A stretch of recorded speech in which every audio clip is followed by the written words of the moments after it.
अगला श्लोक 24वें नंबर का है, निर्वाण भक्ति का। सभी लोग अपनी अपनी पुस्तक में मिलान करें, सुने। पावा पुरस्य बहिरुन्नत भूमि देशे पद्मोत्पला कुलवतां सरसां हि मध्ये श्रीवर्धमान जिन देव इति प्रतीतो निर्वाण माप भगवान प्रविधूत पापमान। पावापुरस्य, पावापुरी के, बही बाहर, पद्मोत्पला कुलवताम, कमल और उत्पल फूल से भरे। पावापुरी के बाहर कमल और उत्पल फूल से भरे, सरसाम ही मध्य, सरोवर के बीच, तालाब के बीच, उन्नत भूमि देशे, ऊंचे भूमि स्थान पर, सरोवर के बीच ऊंचे भूमि स्थान पर, श्री वर्धमान जिनदेव इति प्रतीतः, श्री वर्धमान जिनदेव इस नाम से प्रसिद्ध, जिनका नाम वर्धमान था, ऐसे वो भगवान प्रविधूत पापमा, पाप रहित हो, निर्वाणम आपो, निर्वाण को प्राप्त हुए। किसको प्राप्त हुए? निर्वाण पद को प्राप्त हुए। सारांश क्या निकला? पावापुरी के बाहर, यानी पावापुरी उद्यान के, पावापुरी नगरी के बाहर, नगर के बाहर, कमल और उत्पल फूल से भरे सरोवरों के बीच, छोटे छोटे सरोवर थे, उनके मध्य में ऊंचे भूमि स्थान पर श्री वर्धमान जिनदेव इस नाम से प्रसिद्ध भगवान पाप रहित हो निर्वाण पद को प्राप्त हुए, मुक्ति को प्राप्त किया। गुरुवर आचार्य ने पद्यानुवाद लिखा। पावापुर के बाहर आते विशाल उन्नत थान रहा, पावापुर के बाहर आते विशाल उन्नत थान रहा, जिसको घेरे कमल सरोवर नंदन सा छविमान रहा, यहीं पाप धो धवलिम होकर वर्धमान निर्वाण गहे, यहीं पाप धो धवलिम होकर वर्धमान निर्वाण गहे, पूजूं बंदूं अर्चन कर लूं ज्ञानोदय गुण खान रहे, ज्ञानोदय गुण खान रहे। ये महावीर भगवान के निर्वाण का संदर्भ है। पावापुरी नगरी के बाहर स्थित उद्यान में, पद्म सरोवर में, जो ऊंचा स्थान था भूमि का, उस पर से महावीर भगवान कर्म रहित होकर के निर्वाण पद को प्राप्त हुए। घातिया कर्म तो पहले ही नष्ट हो गए थे, शेष बचे हुए अघातिया कर्म नष्ट किए। घातिया कर्म तो बैसाख शुक्ला दशमी को, कहाँ पर? ऋजुकूला नदी के किनारे, सालमली वृक्ष के नीचे, जिरिम्भिका ग्राम के पास में, वहाँ पर घातिया कर्म नष्ट करके केवल ज्ञान प्राप्त किया, तो वहाँ तो अरहंत भगवान बने। 30 वर्ष तक उपदेश दिया, विहार किया, समस्त आर्यावर्त में विहार किया, और फिर बाद में पावापुरी से निर्वाण पद प्राप्त किया, मुक्ति को प्राप्त किया। अगला श्लोक है। शेषास्तु ते जिनवरा जित मोह मल्लाह, ज्ञानार्के भूरि किरणैरभवास्य लोकान्, स्थानं परम निरोधारित सौख्यनिष्ठं, सम्मेद पर्वत तले शमुवापुरीशाः। ते शेषाः, इनके अलावा विशेष, ईशाह भगवान, जिन वराह तू जिनम श्रेष्ठ भी, जिन वराह, जिन वरों में जिन श्रेष्ठ भी, जित मोह मल्लाह, मोह मल्ल को जीतते हुए। किसको जीतते हुए? किसको जीतते हुए? मोह के मल्ल को जीतते हुए। मल्ल किसे कहते हैं? ताकतवर को मल्ल कहते हैं। हाँ, ऐसे पहलवान बलवान होते हैं कि जिनको जीतना कठिन होता है। ऐसे मल्ल, भट्ट, उद्भट, योद्धा, ताकतवर मोह के मल्ल को जीतते हुए। बाहर के भट्टों को, मल्लों को तो कोई भी जीत सकता है, लेकिन मोह के मल्ल को जीतना आसान नहीं। मोह के मल्ल को जीतना आसान नहीं है भैया।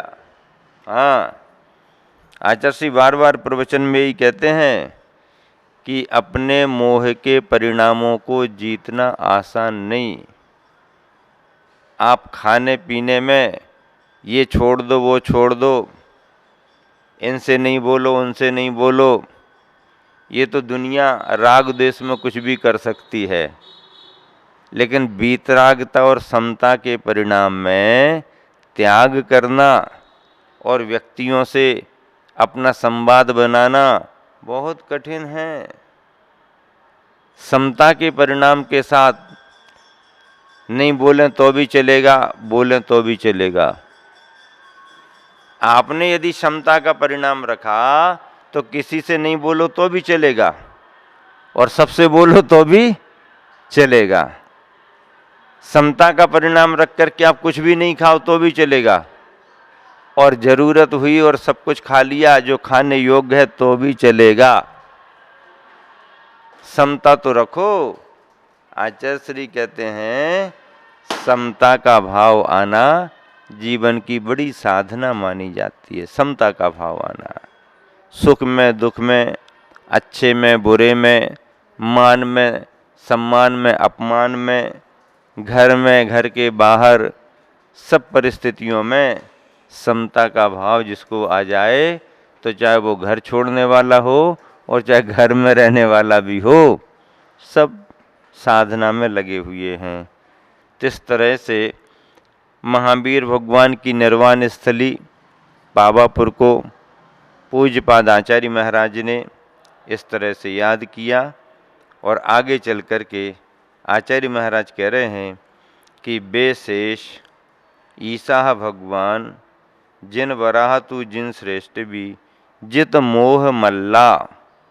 मोह के मल्ल को जीतते हुए। मोह का मल्ल, मोह को जीतना कठिन होता है। हाँ, वैराग्य का भाव जल्दी नहीं आता और सबको भी नहीं आता। जिनके पास है वो छोड़ रहे हैं तो आश्चर्य की बात है, और जिनके पास नहीं है और छोड़ने का भाव नहीं हो रहा है तो भी आश्चर्य की बात है और छोड़ रहे हैं। अरे भैया यार, है तो भी छोड़ रहे, आश्चर्य है। नहीं है तो भी नहीं छोड़ रहे। अरे दिन भर खाने का इंतजाम नहीं हुआ फिर भी उपवास का संकल्प नहीं लिया, तो भी उपवास नहीं माना जाएगा। और उपवास का नियम लेकर के दिन भर रसोई घर में बैठे रहे, बना रहे हैं दूसरों के लिए, और अपना त्याग है, संकल्प है कि मुझको खाना ही नहीं, आज का उपवास है, तो वह रसोई घर में काम करते हुए भी उपवासी हैं। हाँ, क्यों? अब भी घर का काम तो करना ही पड़ेगा, नहीं करेंगे तो कौन करेगा? तो डबल डबल कर्तव्य होगा, एक साधना कर रहे और एक घर का काम कर रहे, और कोई जवाबदारी नहीं है तो भी त्याग के भाव नहीं आते। उन्होंने इतना छोड़ दिया, तुम काहे को चिंता कर रहे? तुम्हारे पास जितना उतना ही छोड़ दो। नहीं नहीं, हम इतना भी नहीं छोड़ सकते हैं। कौड़ी भी नहीं छूट पाती आदमी से, और जब कौड़ी भी नहीं छूट पाती तो फिर कौड़ी का भी नहीं रहता है। हाँ, अरे चाहे छोटा हो चाहे बड़ा हो, जो है उसके त्याग का भाव आना ही त्याग है। ऐसा भी नहीं है कि अब दीक्षा लेना है, त्याग करना है, तो पहले खूब सारा इकट्ठा कर लो, फिर उसके बाद में त्याग करेंगे तो बड़े त्यागी माने जाएंगे। अरे बहुत बड़े त्यागी बनने के पहले पाप का आरंभ कितना कर लोगे। हाँ, और बाद में मान लो भाव नहीं बने छोड़ने के, तो घाटे का सौदा काहे को करते हो। ऐसा यहां पर कहा जा रहा। मोह मल्ल को जीतते हुए ज्ञानार्क भूरि किरण ही, ज्ञान रूपी सूर्य की किरणों से, ज्ञान रूपी सूर्य की किरणों से लोकान, लोकों को अभभास्य प्रकाशित करके, सम्मेद पर्वत तले, सम्मेद पर्वत पर से, सम्मेद शिखर जी के पर्वत पर से निरवधारित सौख्यनिष्ठम असीम सुख संपन्न परम स्थानम, उत्कृष्ट स्थान को समबापुः प्राप्त किए थे। वे शेष भगवान जिन श्रेष्ठ भी मोहमल्ल को जीतते हुए ज्ञान रूपी सूर्य की किरणों से लोकों को प्रकाशित करके सम्मेद पर्वत पर से असीम सुख संपन्न उत्कृष्ट स्थान को यानी मोक्ष को प्राप्त किए थे। मोक्ष असीम सुख संपन्न है। मोक्ष में सुख है कि नहीं है। आप कहोगे महाराज सुख की वहाँ क्या व्यवस्था है? यहाँ तो सब समझ में आता है कि सुख है, सुख के साधन है। आप कह रहे मोक्ष में सुख है तो क्या है, गर्मी से छुटकारा पाने के लिए वहाँ क्या क्या साधन है, कूलर है कि नहीं है, पंखा है कि नहीं है, फ्रिज है कि नहीं है। वहाँ ये तो होता नहीं है। वहाँ ये होता नहीं तो गर्मी में फिर कैसे अच्छा लगेगा। ठंडी से बचने के लिए कुछ व्यवस्था है क्या? नहीं, वहाँ तो ठंडी गर्मी लगती नहीं। अच्छा, फिर घूमने फिरने के लिए, सैर सपाटा करने के लिए वहाँ कुछ नहीं मिलता, वहाँ ये भी नहीं है। अच्छा, फिर ऐसा नहीं वैसा नहीं। अब जब ये सब कुछ है ही नहीं तो फिर सुख काहे का है? कर्मों से छुटकारा मिल गया, शरीर है नहीं, इंद्रियां हैं नहीं, मन है नहीं। अब जब यही नहीं है तो साधन सामग्रियों की भी कोई जरूरत नहीं है। तो वहाँ का सुख आत्मिक सुख है। कैसा सुख है? आत्मिक सुख है। आचार्य ने पद्यानुवाद बहुत अच्छा लिखा। मोह मल्ल को जीत लिया जो 20 तीर्थ कर शेष रहे। मोह मल्ल को जीत लिया जो 20 तीर्थ कर शेष रहे।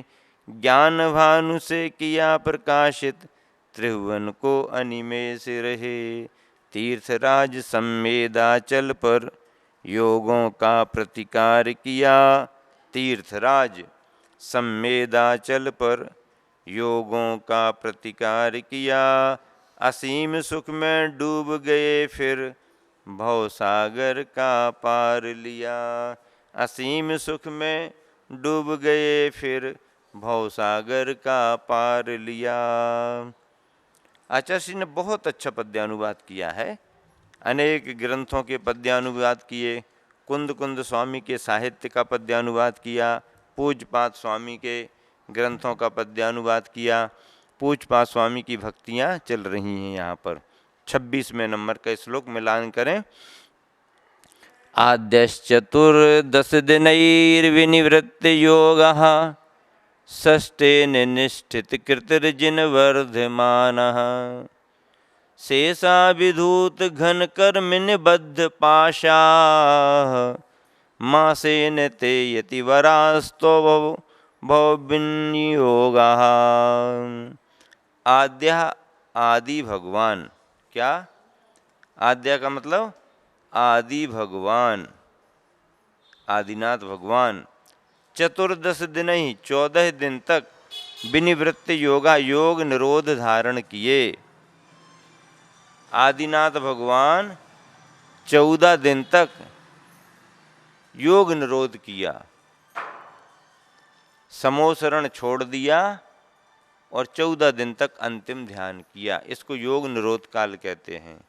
आदिनाथ भगवान के 14 दिन। जिन वर्धमान वर्धमान जिन षष्ठे ने बेला से 2 दिन के उपवास 2 दिन के रूप में योग निरोध 2 दिन का 13 के दिन समोसरण छोड़ दिया, 14 और अमावस नहीं, 13 को छोड़ा तो 13 का दिन और 14 का दिन, अमावस के सुबह तो नमो सिद्धानम, दिन बचा ही कहाँ अमावस का, सुबह सुबह नमो सिद्धानम। तो 13 और 14 2 दिन, योग निरोध 2 दिन स्थापित किए। शेषा यतिवरहा, अवशिष्ट यतिवर मासे ने तू 1 मास तक योग निरोध से विदुत घन कर्म निबद्ध पासा, घनीभूत कर्म के बंधे जाल को नष्ट करके वियोगा अभवन योग रहित हो गए, योग रहित हो गए। आदिनाथ भगवान 14 दिन तक योग निरोध धारण किए।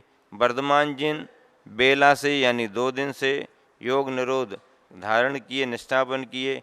अवशिष्ट यतिवर यानी शेष 22 तीर्थंकर 1 मास तक योग निरोध से घनीभूत कर्म के बंधे जाल को नष्ट करके योग रहित तो हो गए। पद्यानुवादाचार्य का बिहार रो के 14 दिन तक वृषभ देव फिर मुक्त हुए।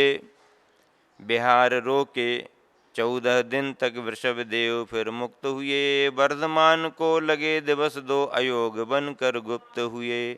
शेष तीर्थ कर तनूत सर्ग में 1 मास तक शांत रहे।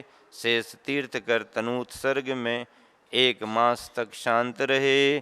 सयोग पन तज अयोग गुण पा लोक शिखर का प्रांत गहे। सयोग पन तज अयोग गुण पा लोक शिखर का प्रांत गहे। इस तरह से ये पद्यानुवाद गुरुवर आचार्य श्री का लिखा हुआ है। क्या कह रहे हैं गुरुवर?